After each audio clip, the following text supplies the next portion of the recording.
Shelly15 from Texas asks, what are some things you should not do in Korea? wow, this is pretty easy. Very easy. Murder. Buying Japanese electronics. Spitting on people's faces. Kicking kitties. Stealing babies. Setting villages on fire. Criticizing Super Junior. And the last thing is that you're not supposed to not watch our videos. You could be arrested, punishable with death, many bum smacks could happen. Very taboo. I mean, you guys are okay because you're watching, but what about your friends and family? Have they subscribed to our videos? What are you going to do for them? I feel like this list could go on forever. Maybe they mean something more specific. Yeah, let's start with some cultural things. Okay, so one of the things that you should not do in Korea is walk with shoes inside the house. Our very first day in Korea, we came off of a 14-hour airplane flight, 6 hours of waiting at the airports. We get to our new office tell, and we're with our co-teachers. We're floored, Yeah. we're exhausted, we didn't sleep at all on the plane. But when we came into the house, we walked right in with our shoes, and right away they're like, what are you doing? You have to take your shoes off! And we're both like, ah, like backpedaled. So we learned very quickly that that little foyer means take off your shoes immediately. Yeah, and they have the same thing in a lot of restaurants as well. Like if you're sitting on the floor,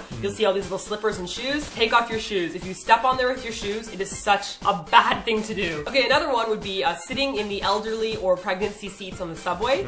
It's not necessarily like, you know, some huge thing that you're gonna go to jail for or something. No. But there aren't really like a lot of signs. There's just like a tiny sign. Right. So a lot of people will just get on the subway and sit down. And if you sit there, you might get like either a massive stink eye or someone might yell at you. There's like the Ajashi and Ajima police, like the old people will like scold you if you're sitting in that seat. So do not sit there unless you're dying. And even if you're dying, think twice. So while we're talking about subways, I think we should talk about buses and subways.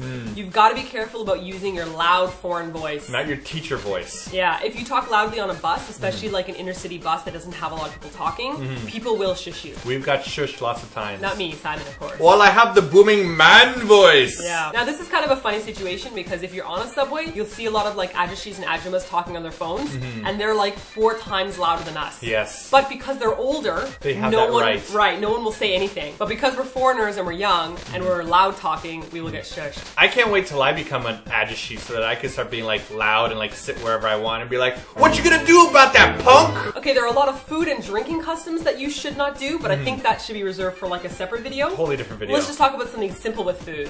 So if you're eating with a bowl of rice and you have chopsticks and you don't know where to put them, do not stab them into your rice. You can put them anywhere else on the table, just not in the rice. Stick them up your nose. It'd be better than sticking them in the rice. Don't do that. That Simon is incorrect about that. How do you know? Sticking them up your nose is awful. I've tried before. Oh gosh.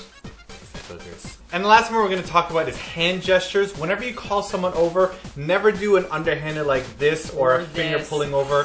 Whenever you want to call someone, you have to like doggy paddle them over like this. Now you don't have to do like, you know, the full like shoulder. But you don't have to like crawl. full swim, but it's like you could call them over this way, but never with your palm facing up. Yeah. Your palm always has to face down. This is kind of like reserved for animals, like dogs, and so it's really insulting, especially if you're at a restaurant and you're like calling over a little grandma. If you're like, oh, come here, or Yogi-o, that would just be like, whoa, so rude. And I don't even understand why this is reserved for dogs, because like Spudgy does not come here at all like this. No. Like only thing that brings Spudgy over is food. Here's a bone. Who wants a bone? And then he comes running. So don't dangle bones in front of Ajimas if you want them to come over. Now there are so many things we didn't talk about, like traditions and customs, especially with drinking, but I think that this needs to be a totally separate video. We just wanted to prep you guys for like basic social things that you don't learn about maybe in a book, and maybe next time if someone asks about it, maybe we could do a video about the drinkings and the hand gestures.